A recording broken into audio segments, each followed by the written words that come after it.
maioria conhece, mas ele vai apresentar, tem esposa lá, veio uma moça com eles. Ó, já falei com ele. Ele pode ser da Batista Getsemane, mas um pedacinho do coração dele é agapiano. Né, pastor?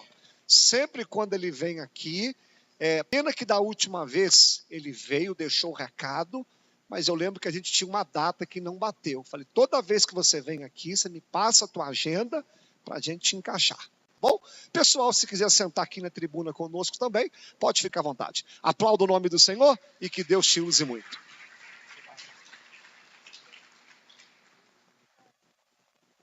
Glória a Deus. Louvado é o nome do nosso Deus. Amém.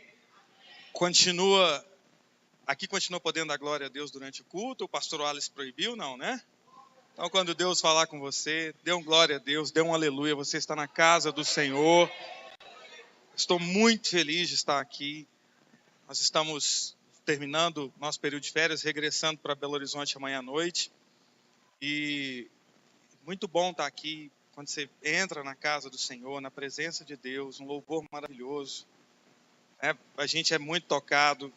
Estou com muita saudade da minha igreja, dos meus irmãos, né, de lá, mas é muito bom estar aqui com essa família patrocinense. Pastor Wallace falou, sou natural daqui, minha esposa é daqui. Fica de pé, essa morena linda. Talvez você já viu alguém parecido com ela aqui em Patrocínio, é que ela tem uma irmã gêmea que mora aqui em Patrocínio.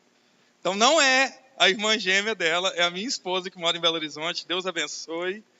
Então, né, nós fomos para BH eu tenho 25 para 26 anos, ela tem 18 anos que está lá. Deus nos chamou para o ministério lá, nós nos convertemos lá, fomos para Jesus, somos auxiliares na Igreja Batista de Getsemane, uma igreja grande que tem crescido, né, temos trabalhado firme, perseverado para Jesus, firmes como vocês aqui têm trabalhado, como vocês têm crescido aqui, nós temos crescido lá para a glória de Deus, crendo nos últimos dias, amém? Nos últimos dias, eu creio no último avivamento, na última colheita de Deus para Jesus vir buscar a sua igreja.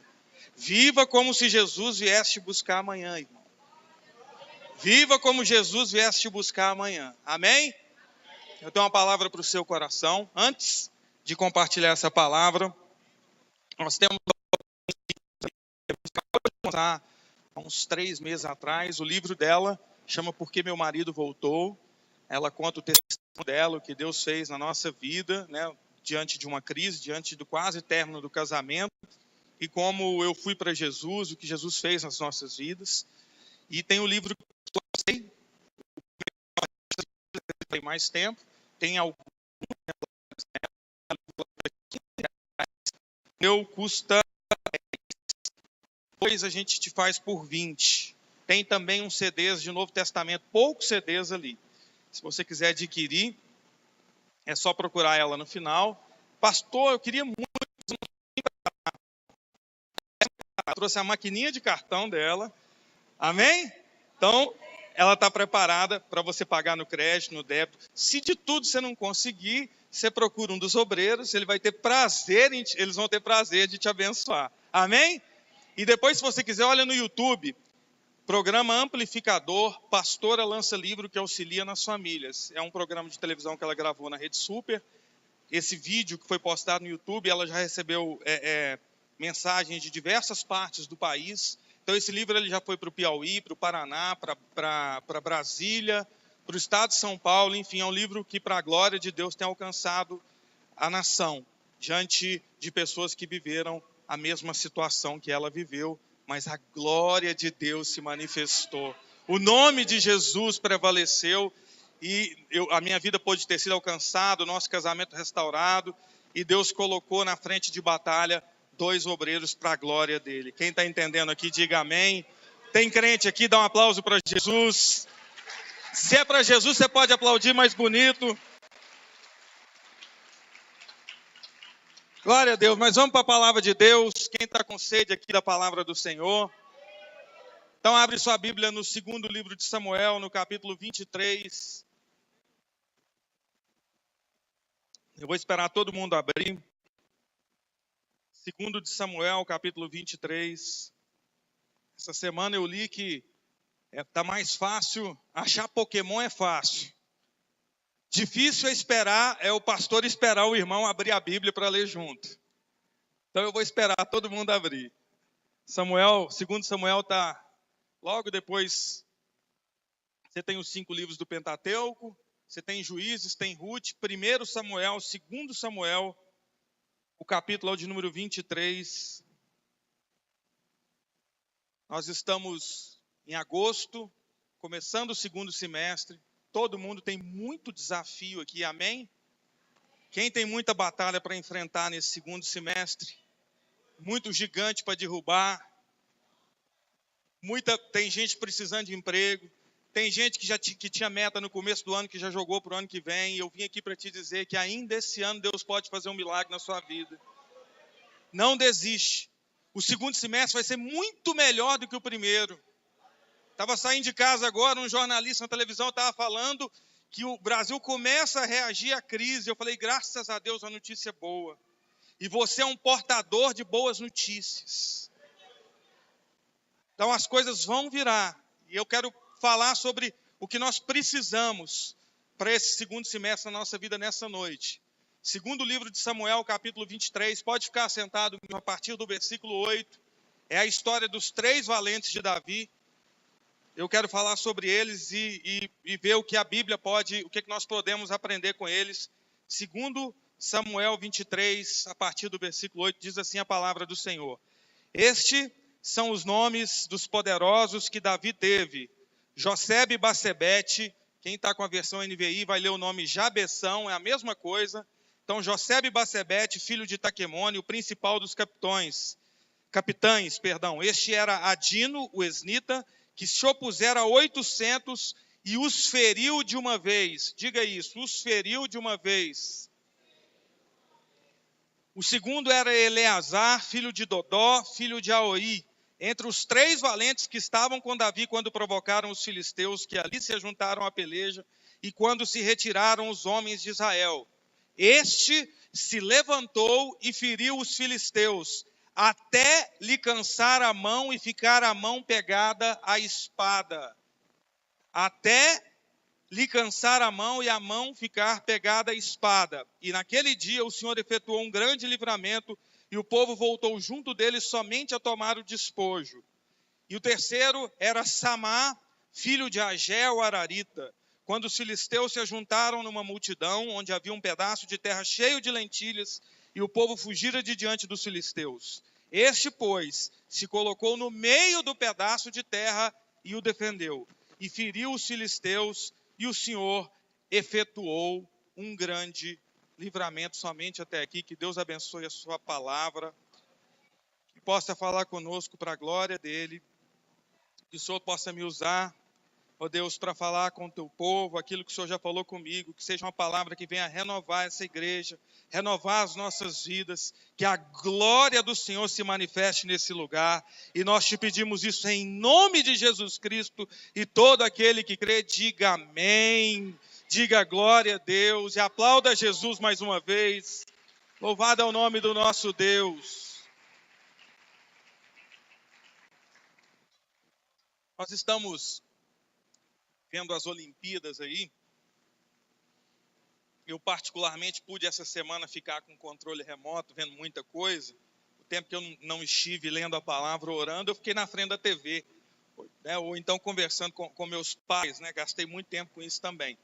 E eu tenho um fascínio, uma paixão, um amor muito grande pela nação de Israel. A Bíblia diz para nós orarmos pela paz em Jerusalém. A Bíblia diz que as promessas elas se cumprirão através do povo de Israel. Então, sempre que eu via um lutador, alguém de Israel, eu ficava, né, aceso. Hoje, numa luta de judô, o lutador israelita ganhou do egípcio, e o lutador egípcio nem cumprimentou o lutador de Israel, e os narradores acharam aquilo, né, uma atitude antidesportiva, mas por trás disso, há uma luta, uma guerra espiritual, são inimigos antigos. Israel é algo muito interessante, que é uma nação que sobreviveu, que se desmanchou e se fez de novo. Não existe outra nação que existiu há 2, 3 mil anos atrás e está aí de volta. Em 1948, através da profecia de Ezequiel 37, aquela do Vale dos Ossos Secos, o cumprimento literal dela era que Israel se tornaria de volta uma nação. E isso se cumpriu em 1948, como já sinal, né, da volta de Jesus se aproximando. Então, para vocês terem uma ideia da mão de Deus sobre Israel, né, sobre o que Deus faz através do seu povo, daqueles que creem nele, e nós somos herdeiros da promessa de Deus através de Abraão, amém? Amém, glória a Deus! Então, para que você entenda o que Deus faz, há um episódio que eu gosto muito, eu tenho citado ele, que aconteceu em 1976, os mais antigos aqui vão lembrar, porque virou um filme com o Charles Bronson. Só quem tem mais de 40 conhece quem foi o Charles Bronson, um filme chamado Resgate Fantástico. Esse filme, né, Hollywood transformou um fato real em filme, porque em 76, a Força de Libertação da Palestina, ela sequestrou um avião com 250 pessoas. Dessas 250 pessoas, 100 eram judeus. E ficou claro que é ataque terrorista. Eles levaram esse avião para Uganda, né, na África. Uganda, o presidente da África era o Idi Amin, um ditador famoso, virou até nome do gorila do zoológico de Belo Horizonte. E ali o ditador falou, não tem nada a ver aqui, não tem problema, mas era um ataque, né, era espiritual, era né, uma força que agia contra o povo de Israel. Israel agiu tão rapidamente, eles iam perder, porque iam perder aqueles 100 judeus, porque os sequestradores começaram a libertar os outros passageiros. Então, eles programaram um ataque de avião. Gente, a cena é tão de Hollywood que virou filme de Hollywood. Em uma semana, eles bolaram esse ataque. O que eles fizeram? Quando foi um avião de passageiros da Inglaterra para o país africano, né, para Entebbe, para Uganda, nós vamos mandar 4 aviões atrás. O primeiro vai bem coladinho para o radar não pegar.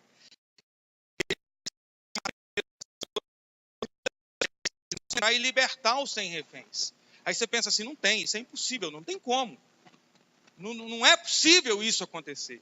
Mas eles fizeram isso. O primeiro avião desceu, o radar não pegou, eles desceram, eles colocaram uma miniatura do carro, uma réplica do carro do presidente de Uganda, como se fosse o presidente de Uganda chegando ao país, o presidente estava em viagem, e ali eles desceram, e quando os sequestradores foram perceber o que estava acontecendo, eles já tinham matado parte, né, dos sequestradores, já tinham invadido o aeroporto, eles saíram com 99, se não me engano, tripulantes, acho que houve uma baixa civil, perderam um único militar, que por coincidência é irmão do atual presidente Benjamin Netanyahu, e saíram com todos aqueles passageiros de uma maneira milagrosa. O mundo se assustou, porque aquilo era 1976, só tinha 28 anos que Israel tinha virado a nação, e eles viram um poder sobre os israelitas. Eles viram a mão de Deus. O presidente de Uganda ficou tão revoltado que ao chegar ele terminou de matar os outros sequestradores que falharam em segurar aqueles passageiros. O que eu quero te dizer com isso? A mão de Deus está sobre a vida daqueles que Ele separou, que Ele escolheu. E você que creu em Jesus pela fé, a mão de Deus está sobre sua vida. A Bíblia diz em Levítico 26, versículos 7 e 8, um texto que cada israelita pega ao pé da letra: vocês perseguirão os seus inimigos e eles cairão à espada diante de vocês. 5 de vocês perseguirão 100, e 100 de vocês perseguirão 10.000, e os seus inimigos cairão à espada sobre você. Sabe, um soldado israelita, ele vai para uma guerra crendo nisso. As mulheres de Israel, elas servem por 2 anos no exército, e elas creem nisso. E nós precisamos crer que 5 de nós podem ganhar 100 para Jesus. 100 de nós podem ganhar 10.000. Faz a conta, meu irmão. Uma igreja com 1.000 membros, se não ganha uma cidade. A questão está aqui na nossa mente. A questão está aqui. E esses 3 guerreiros que a Bíblia fala, e eu quero falar sobre eles hoje, Josebe Bassebete, Eleazar e Samar, eles fizeram a diferença num tempo em que Israel começava a construir seu exército, porque Davi foi aquele que mudou a mentalidade do povo de Israel. O povo de Israel era uma nação escrava, era uma nação que não acreditava no que poderia fazer. E Davi é tão amado, meus irmãos, Davi mudou tanto a história de Israel, teve a oportunidade de ir em Jerusalém, Em nome de Jesus, quem quer ir em Jerusalém aqui? Quem quer ir? Não estou falando que você pode, não. Nós vamos lá conhecer. Diz que você vai lá, pastor. Pastor Wallace vai lá em Jerusalém. Amém? Lá tem restaurante Rei Davi, hotel Rei Davi, porque Davi ele mudou a mentalidade de um povo. E o que nós precisamos é mudar a nossa mente. É mudar a nossa maneira de enxergar as batalhas. Para tudo nós precisamos mudar a nossa mente. Você se converte. Primeira coisa que você aprende.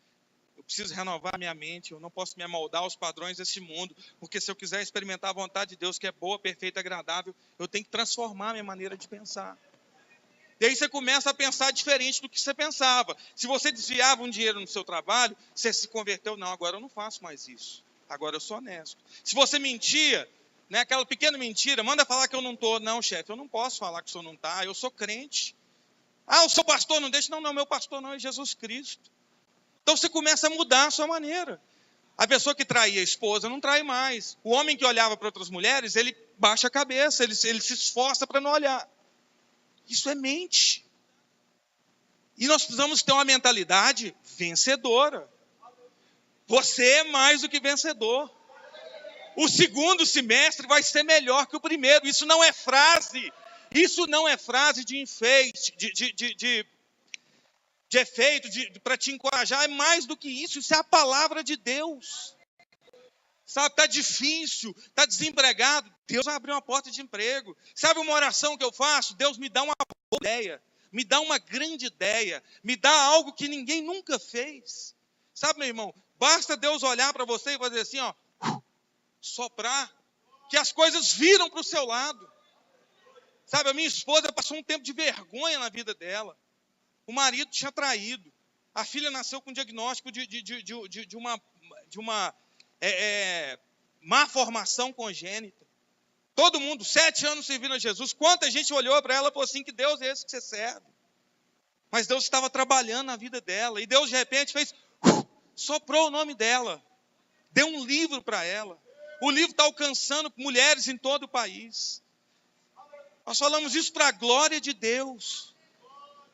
Sabe, então basta você orar, caminhar e perseverar. E esses homens aqui, nós temos o que aprender com eles. Então eu quero falar primeiro de Josebe e Bassebete. O primeiro guerreiro. Irmãos, eu prometo para você que antes do Brasil entrar em campo, hoje às 10 da noite, você vai sair daqui. Amém? Se você está preocupado com o jogo de futebol, calma. Estados Unidos já foi eliminado, hoje a gente ganha e classifica. Mas o primeiro guerreiro, Josebe e Bassebete, o nome dele significa Deus poderoso nas batalhas. A Bíblia diz que Josebe e Bassebete era chefe dos 3 principais. E com uma lança, ele matou 800 homens. Irmão, pensa num homem com uma lança matou 800 homens. Os mais antigos vão lembrar do Arnold Schwarzenegger no Comando para Matar. Quem lembra disso aqui? O cara matava um monte com uma arma. Virou filme. Agora pensa um homem com uma lança matou 800. Esse sujeito aqui com uma lança matou 800. E com esse rapaz, de nome difícil, né, eu vou usar o nome da NVI, Jabezão. Eu quero ensinar para você a lição da coragem. Diga, coragem. Que é a primeira coisa que nós precisamos para continuar a nossa caminhada. De coragem. Sabe, meu irmão, a Bíblia diz que Deus não nos deu espírito de covardia, mas de coragem para enfrentar os problemas, para enfrentar as lutas. Sabe, às vezes é mais fácil fugir do problema. Tem gente aqui que talvez não quer voltar para casa hoje, porque quando chegar em casa vai se deparar com o seu problema. Você precisa de coragem para voltar para casa. Tem gente que está dando graças a Deus porque é sexta e só vai trabalhar terça-feira agora, porque o seu problema está no trabalho. E você precisa de coragem. Diga coragem. Sabe, meu irmão, tem que ter coragem para continuar a caminhada. Nessa nossa caminhada, como a nossa filha Sara teve um diagnóstico de síndrome de Down, a Madá levou ela em vários locais, fisioterapia, fono, e todos os locais que nós fomos, nós deparamos com uma cena que eu queria até levantar uma estatística a respeito dela, que nos impressiona. a quantidade de mulheres que cuidam de crianças especiais sem os maridos. Mulheres, como se elas fossem culpadas, ou pior ainda, por falta de coragem em enfrentar uma situação. Eu me recordo de um jovem que teve uma filha com esse diagnóstico, e nós fomos à casa deles, e ele disse, mas o que vai ser da minha filha daqui 20, 25 anos? E eu falei, rapaz, a Bíblia diz, basta a cada dia o seu próprio mal. Eu não sei nem o que eu vou almoçar amanhã, eu vou pensar daqui 20 anos. Eu preciso viver o hoje, o presente, o agora, crer no milagre de hoje, sabe? O amanhã não existe, existe o agora. Você planta agora para colher no futuro. Você planta coragem agora para colher no futuro uma coisa boa. Sabe, tem que ter coragem para ser crente. Tem que ter coragem para dizer não. É muito fácil vir à igreja, o pastor Wallace é gente boa, é legal, é bacana, mas à medida que você vai caminhando, que ele chega para você e fala, esse caminho não é legal, esse caminho não é bom, eu acho que isso não é bênção para você, o que muita gente faz? Esse pastor é muito difícil, muito duro. Esse pastor está na carne. Quando você o conheceu, ele era o homem de Deus. Agora não é bem assim. Por quê? Falta coragem, meu irmão. Falta coragem, muitas vezes, para abandonar uma imagem de escultura que está na sua casa. Que você vira assim, minha avó me deu, minha mãe me deu, alguém me deu. Quando a Bíblia diz que isso é abominação diante de Deus. Sabe, ser crente tem que ter coragem. O meu filho, Pedro, está em BH, ministro de louvor, um vozeirão, líder de ministério já, a voz igual a do Fernandinho. Um menino de Deus. Outro dia teve a coragem de postar no Face, eu tenho 18 anos. Beijei na boca, nunca coloquei um cigarro na boca, não sei o gosto de bebida, nunca fiquei com nenhuma mulher. E aí ele teve a coragem de escrever, o que para muitos é perda de tempo, para mim é viver o melhor que Deus tem para mim. Para a glória de Deus, pode aplaudir mais forte.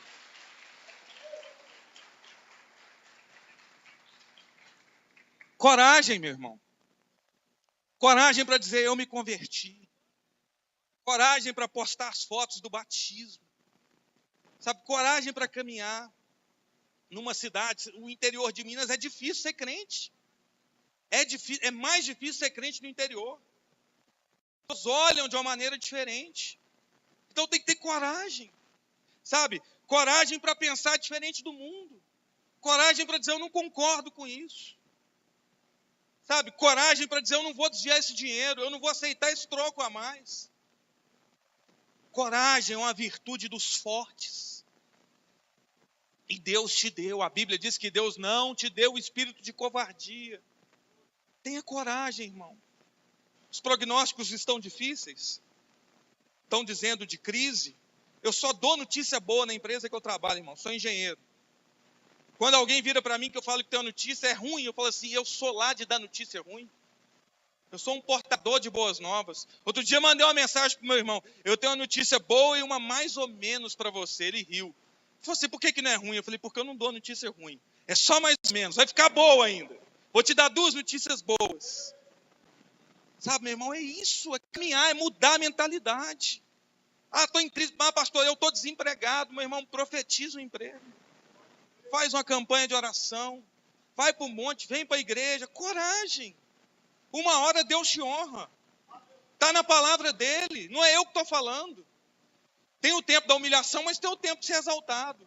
Então, coragem. Diga coragem. Diga coragem. Josebe e Bacebete, Deus é poderoso nas batalhas. O segundo valente, eu quero gastar um pouquinho mais de tempo com ele. Eleazar, está aí no versículo 10. Eleazar significa Deus nos ajuda. A Bíblia diz que ele se manteve na posição e feriu os filisteus até a mão ficar dormente. A Almeida fala que a mão dele ficou grudada na espada. A NVI fala que a mão dele ficou dormente. Ele se colocou do lado de Davi para defender e a mão dele ficou doente. Irmãos, eu apaixonei por esse cara. Esse texto, esse ano, falou comigo diferente. Eu fiquei pensando, pastor, esse cara na luta lá, e segurando a espada, e o inimigo vem, e ele está lutando, e está defendendo, e a espada está doendo. E o irmão, pensa no braço dormente. Os irmãos que jogam futebol, pensa no final do jogo, quando dá cãibra, depois a perna dorme. E ele não largou a espada. E a lição que eu aprendo com Eleazar é a lição da perseverança. Diga perseverança. Sabe, meu irmão, tem que segurar isso, doer, não pode desistir, não pode parar. Tem que caminhar. Nós estamos correndo, pegando o gancho das Olimpíadas, não é uma corrida de 100 metros, é os 42 quilômetros, é uma maratona, são 10 mil metros, é a vida inteira. Sabe, tem dia que está bom, tem dia que está ruim, tem dia que tem tribulação, no outro dia tem de novo. Mas em tudo Jesus nos dá vitória. Sabe, persevera. A palavra perseverança no Novo Testamento é upomeno. Upomeno significa permanecer debaixo. Sabe, meu irmão, tem hora que você está por baixo, tem hora que você está sendo humilhado, tem hora que parece que Deus esqueceu de você. Quem já teve essa sensação que Deus esqueceu de mim, pastor? Quantos aconselhamentos pastor Wallace deve ouvir aqui? Deus esqueceu de mim. Pastor, Deus não lembra. Eu fico pensando no testemunho da minha esposa. O que passa na cabeça de uma mulher que está orando pelo marido há 7 anos e de repente descobre que o marido traiu? Deus esqueceu de mim. Eu estou orando para ele se converter, eu desculpo que ele me traiu. Aí ela toma a decisão baseada na Bíblia de me perdoar. E aí começa a caminhar do céu cinza, o céu negro, né, tudo escuro.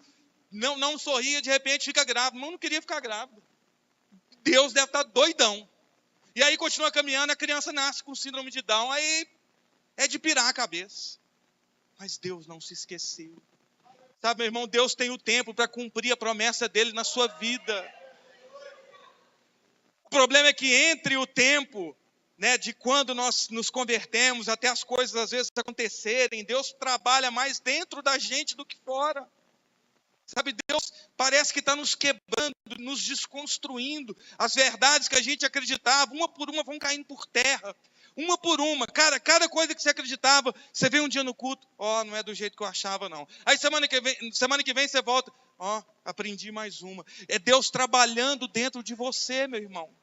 O importante é você não largar a espada. Não larga. Pastor, está doendo, segura. Pastor, está difícil, segura, meu irmão. Pastor, é muita tribulação. Olha o que a Bíblia diz de tribulação. O apóstolo Paulo, louco, como eu e você. Não só isso, mas nós nos gloriamos nas tribulações, pois a tribulação produz perseverança, e perseverança dá um caráter aprovado. De Romanos, capítulo 3. Sabe, meu irmão, prova, luta é para passar de nível. Quem gosta de videogame aqui? É bom. Só que cada vez que você vai subir de fase, tem uma prova mais difícil. As Olimpíadas, cada fase que você vai para você ser campeão, tem um lutador mais difícil, tem um nadador mais difícil, tem um adversário mais difícil. Toda vez que Deus coloca, escute e grave isso, toda vez que Deus coloca uma prova na sua frente, é para você subir de nível, é para você melhorar, é para você crescer para a glória dele, aleluia!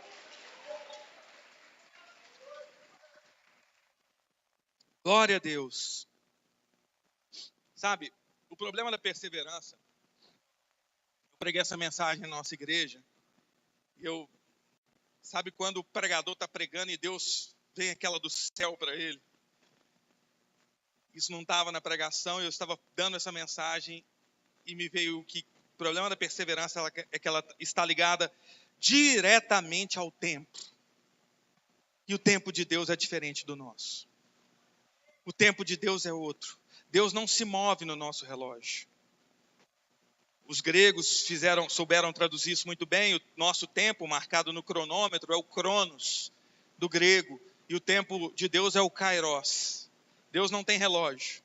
Deus não chega adiantado nem atrasado. Deus chega na hora.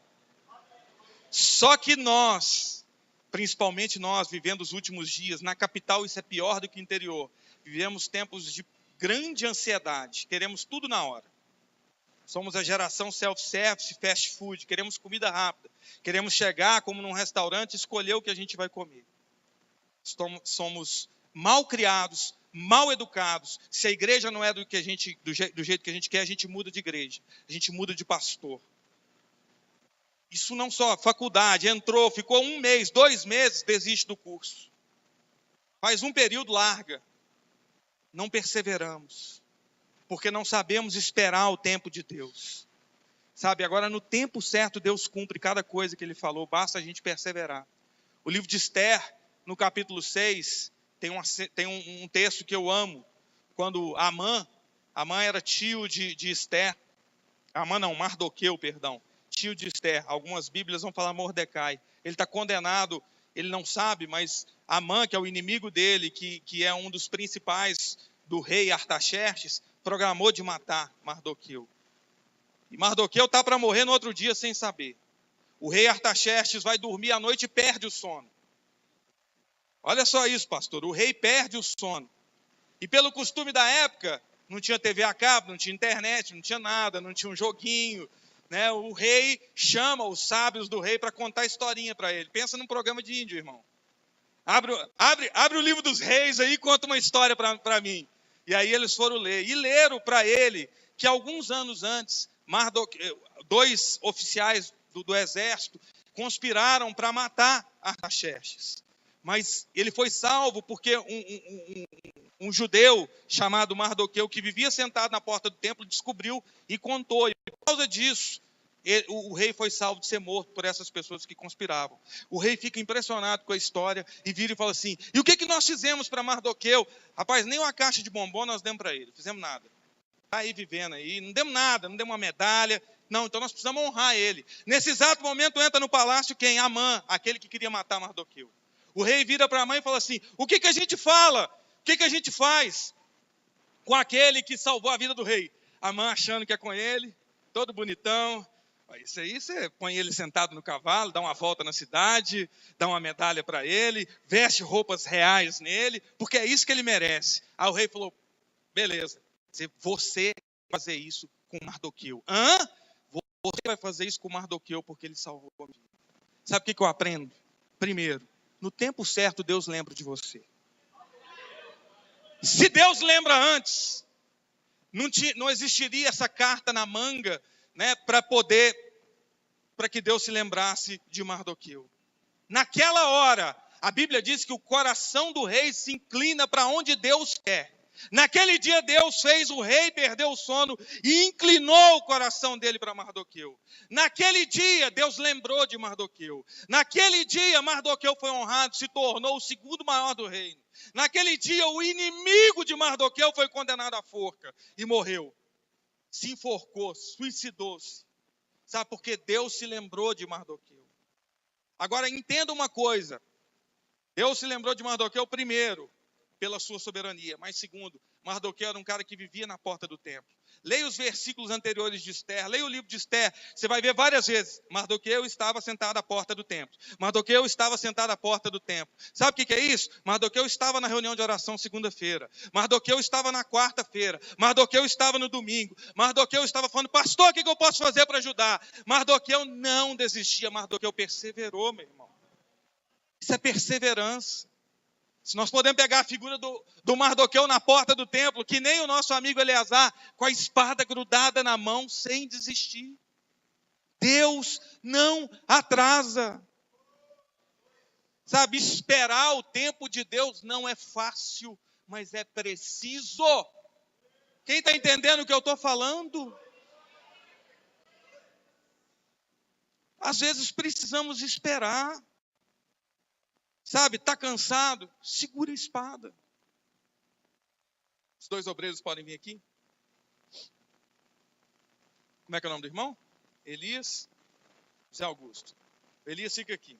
Vem cá, Zé Augusto. Zé Wilson, perdão. O Zé Wilson é o nosso amigo Eleazar. Ele está com a espada na mão. E ele está lutando. Luta aí. E está lutando. Você trabalha, Zé Wilson? É? Você é o quê? Mecânico. Então vai lá, ele está lá trabalhando de dia. Você tem oficina própria? Tem patrão. Aí chega o patrão dele está estressado, briga, vai tá trabalhando. E briga com ele. E ele está perseverando, ele está caminhando, ele está vindo aqui, ele é obreiro, futuro pastor, não sei, é um missionário, eu não sei o que Deus vai fazer. E ele está, guerreia, rapaz. E ele está guerreando, está aqui, guerreando, Eleazar está firme, está difícil, e está perseverando, e chega em casa, casado, irmão. E a esposa chega, tem que pagar isso, tem que pagar aquilo. Porque a esposa, às vezes, né? Só às vezes, viu, pastor? Ela, às vezes, dificulta um pouco as coisas. Só às vezes. Não é normal, não. Mas aí ele está lá, está brigando e não sei o quê, e está lutando, e está guerreando, e está difícil na igreja, o ministério. E guerreia e está difícil, ele quer parar. E o braço está doente, o braço está ficando doente. Agora preste atenção, vai guerreando. Eleazar significa o quê? Deus nos ajuda. Está difícil, ele quer parar. Está difícil, eu não estou aguentando. Aí chega Deus e ajuda ele a guiar. Segura o braço dele, Deus. E ajuda ele. Aplauda Jesus, meu irmão. Glória a Deus, obrigado. Deus te ajuda. Pede para ele, meu irmão. Essa luta não é sua, é dele. Eu tenho duas notícias aqui para você. Uma, você está numa guerra terrível. A segunda, você já venceu essa guerra pelo sangue de Jesus. Aleluia! Glória a Deus. Glória a Deus. Cansei de ver nosso irmão com a espada ali. Louvado é o nome do nosso Deus. Perseverança, meu irmão. Não desista. Não larga a espada. Não para. Não desista. A Bíblia fala de dois grandes, um casal, exemplo na Bíblia. Zacarias e Isabel. A Bíblia diz, está lá em Lucas capítulo 1, para quem gosta de ler depois, que eles eram, Lucas capítulo 1, versículo 6, que eles eram justos aos olhos de Deus. A Bíblia diz que eles eram irrepreensíveis.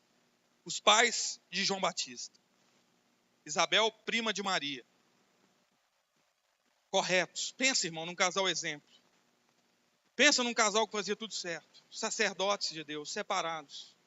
Só que no versículo 7, a Bíblia diz que Isabel não tinha filhos porque era estéril. Entenda que a esterilidade naquela época era humilhação. Naquela época, uma mulher que não podia ter filhos, você vai ver isso claramente no exemplo de Ana, lá em 1 Samuel, era humilhada, era criticada, era zombada. Agora tem uma coisa que não casa aí.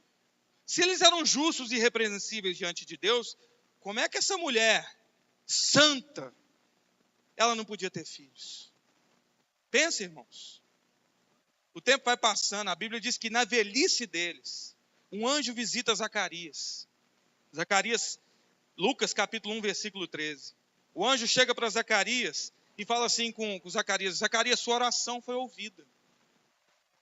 Isabel, sua mulher, vai ter um filho. Você vai dar o nome de João. João vai dar alegria e prazer para você. Muitos vão se alegrar por causa de João, pois ele vai ser grande aos olhos de Deus. João nunca vai tomar vinho, não vai beber bebida fermentada. Vai ser um homem cheio do Espírito Santo, desde antes do nascimento dele. João vai fazer muitos voltarem os olhos para Deus. Sabe? Deus preparou para Isabel e para Zacarias algo sobrenatural. Agora é engraçado a reação de Zacarias. Daí você vê que essa oração que Isabel e Zacarias fazem é uma coisa de muito tempo. Porque se você ler o texto, Zacarias não entusiasma, não. Sabe aquela oração que você fez talvez há 10 anos atrás, 15 anos atrás, que você já até esqueceu? Que aí Deus chega para você e fala assim: eu vou responder a sua oração. Zacarias ficou tão desanimado que falou assim: rapaz, como é que eu vou saber que isso é verdade? O anjo falou assim: ó, porque você duvidou, você vai ficar mudo. Você vai ficar mudo. O que mostra a incredulidade de Zacarias. Tem orações que nós fazemos, tem orações que você fez que talvez você esqueceu. Que talvez você não tenha esperança. Tem gente aqui que talvez diga: eu não tenho esperança do meu marido se converter mais. Ah, o que? Deus fazer uma obra na vida dos meus pais? Eu não tenho esperança mais. Meu irmão, não tem impossível para Deus. Não tem impossível para Deus. A Bíblia diz em Lucas 1:25, depois que Isabel está grávida, ela fala assim: isso é obra do Senhor. Isabel falando: ele olhou para mim favoravelmente para desfazer a minha humilhação diante do povo. A Bíblia diz que os humilhados serão exaltados. Tem o tempo, lembra da perseverança? Permanecer debaixo. Tem o tempo de permanecer debaixo da humilhação, de todo mundo zombar de você, criticar a sua fé, dizer para que isso, mas tem tempo de exaltação. Eu vou te dizer quem foi João Batista, filho de Isabel e Zacarias. A Bíblia diz, Jesus dizendo sobre João Batista, Mateus 11:11, entre os nascidos de mulher, não há ninguém maior do que João Batista. Sabe o que eu aprendo? Deus virou e falou assim, eu tenho que dar uma bênção muito grande para esses homens justos e retos e irrepreensíveis, para esse casal, Isabel e Zacarias. Mas tem que ser no meu tempo. Se Deus dá a bênção muito antes, João Batista não seria o precursor de Jesus. Era necessário esperar Jesus, pouco antes de Jesus nascer, para que João Batista nascesse. Quem está entendendo o que eu estou falando? Tem bênçãos na sua vida que tem data para vir para você. Tem coisas que Deus não pode te dar agora, senão você destrói. Mas Deus vai te dar lá na frente, quando você estiver preparado. É o tempo de Deus. Então eu te digo, persevera, segura a espada. Pastor, está doendo, a mão está dormente, não larga. Segura, fica firme, não desiste, continua, caminha, porque a glória de Deus vai se manifestar na sua vida, em nome de Jesus Cristo. Glória a Deus.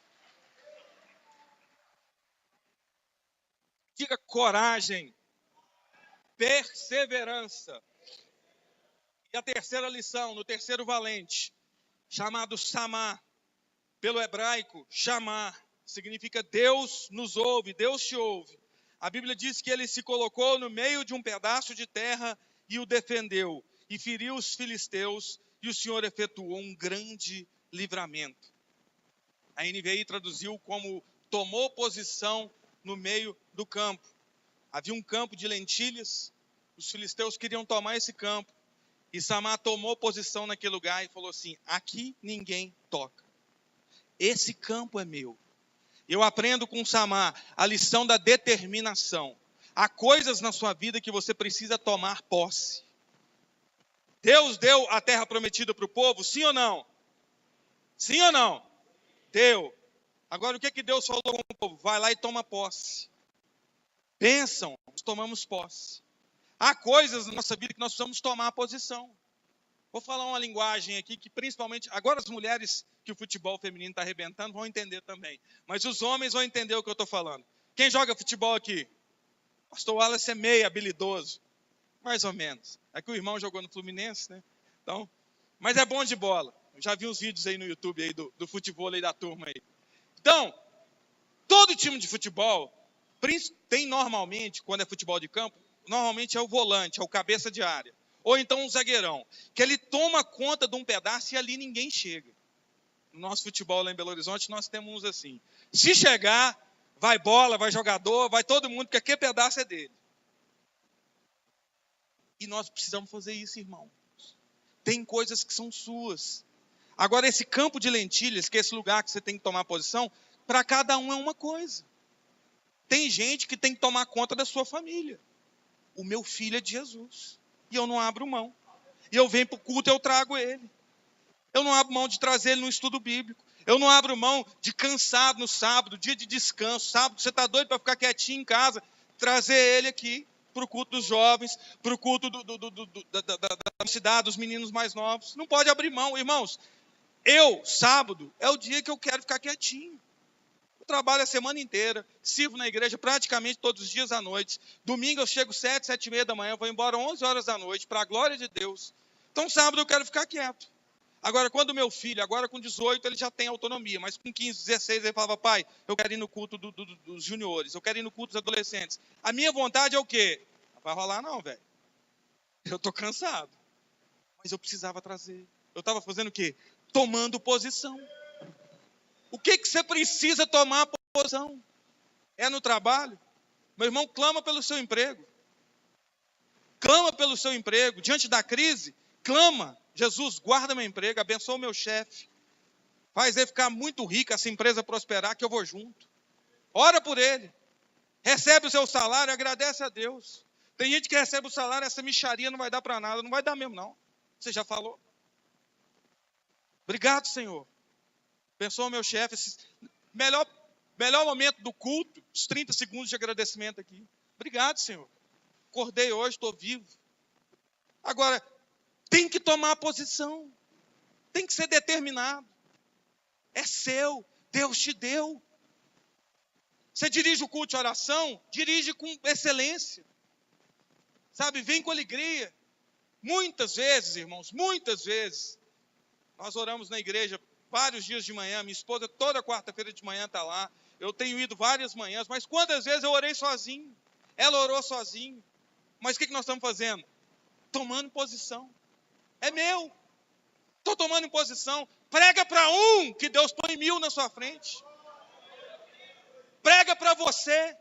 Prega para as cadeiras. Que Deus abre outras portas. Deus precisa primeiro ver onde está o seu coração. Toma conta da sua família, meu irmão. O que estão vendo na sua casa? O que você está vendo na sua casa? Que programa de televisão que passa? Toma posição. Sabe, liga um louvor. Lê um versículo bíblico.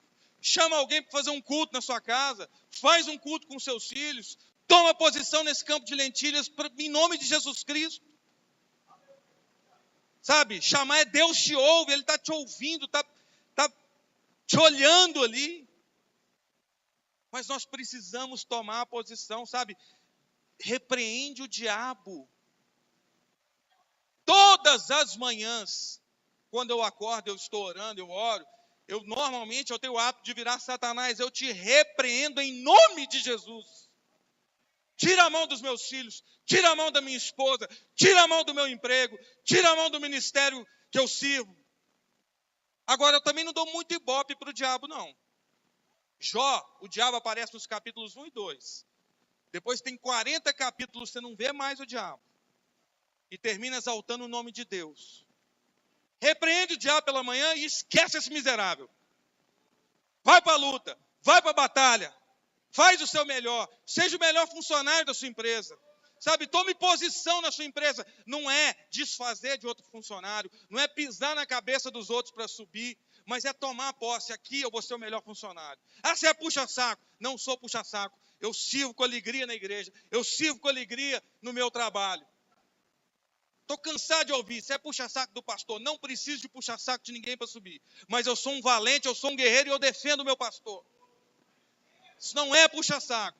Vai olhar o que é puxa-saco no conceito do exército. Simplesmente o cara que carregava o saco que representava a mala do superior dele.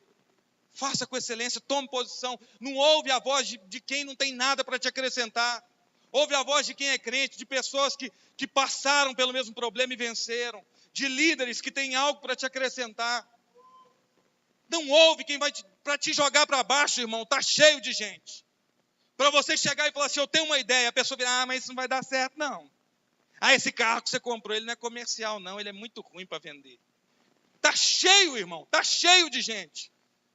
O que nós precisamos é de gente que vai nos levantar. Não é concordar com tudo que a gente fala. Mas é gente que vai nos levantar. É gente que vai falar, eu acho que esse caminho é bom. Eu acho que você devia... Hoje uma abençoada, uma pastora me ligou. Conversamos pela manhã. Trocamos mensagens, me contou de um sonho que teve, eu liberei uma palavra para ela de ânimo, uma palavra profética, mas no final eu falei assim, procure o nosso pastor, conversa com ele é profeta sobre nossa vida, ouve o que ele tem para falar. Sabe, meu irmão, isso é tomar posição. Cada um aqui tem uma área que talvez precise tomar posição, cada um tem o seu campo de lentilhas, alguma coisa que talvez não está bem. Sabe, uma vez o nosso pastor, ele falou que com 26, 27 anos, a vida tudo dando errada, não tinha emprego, não tinha nada, tudo deu errado. Ele voltou para Jesus e falou, o que eu faço? E Deus falou com ele assim, começa arrumando a sua cama. Eu achei tão profundo isso, pastor. Porque parece bobagem, mas a gente começa com pequenas coisas. Sabe, começa sendo o melhor filho na sua casa. Começa arrumando a sua cama. Talvez tenha alguém que é exatamente isso. Sabe, comece pelas pequenas coisas. Sabe, quando nós nos esforçamos nas pequenas coisas, vamos caminhando, um passo, outro, nós estamos delimitando o nosso campo, isso é meu, e Deus vai nos fazendo subir de nível, nós vamos melhorando, vamos crescendo. Quando se assusta, irmão, Deus já levantou o seu nome, Deus te exaltou, Deus não tem o menor problema em exaltar o nome de ninguém, basta a gente aceitar o tempo da humilhação e crer na promessa que Ele tem para cada um de nós. Louvado é o nome do nosso Deus.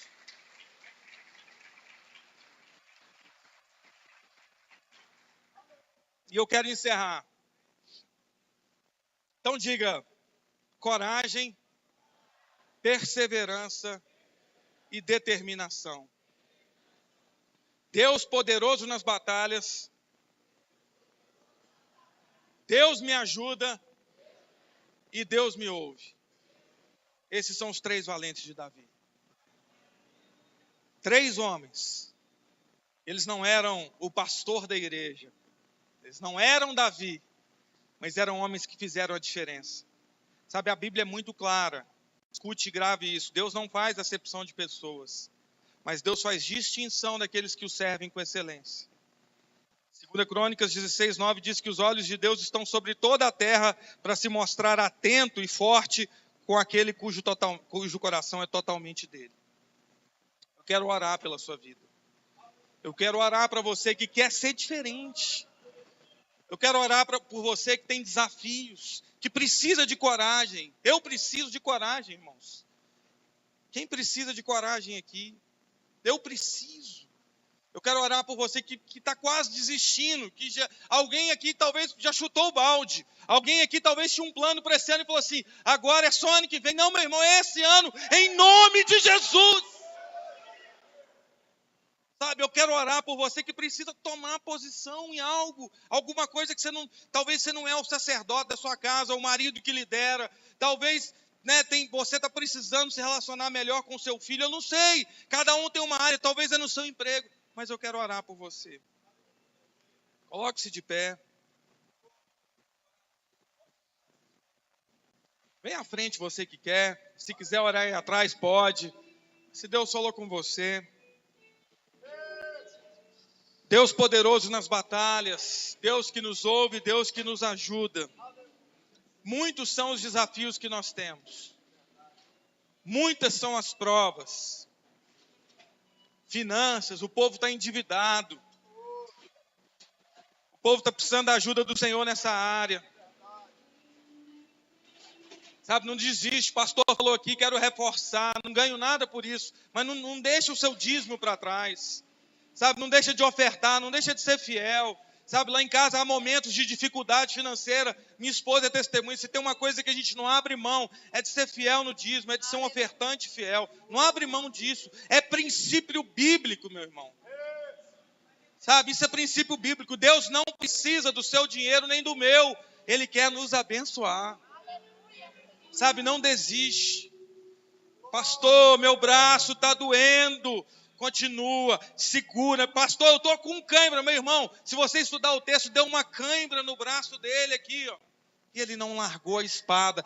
Não larga a espada. Não larga a sua palavra. Não abra mão de ler isso aqui todos os dias. Não abra mão de estudar. Não abra mão de vir no ensino pelas manhãs de domingo. Abre suas mãos. Quero orar por você. Quero profetizar sobre sua vida. Eu vim aqui como profeta de Deus para profetizar um segundo semestre muito melhor do que o primeiro.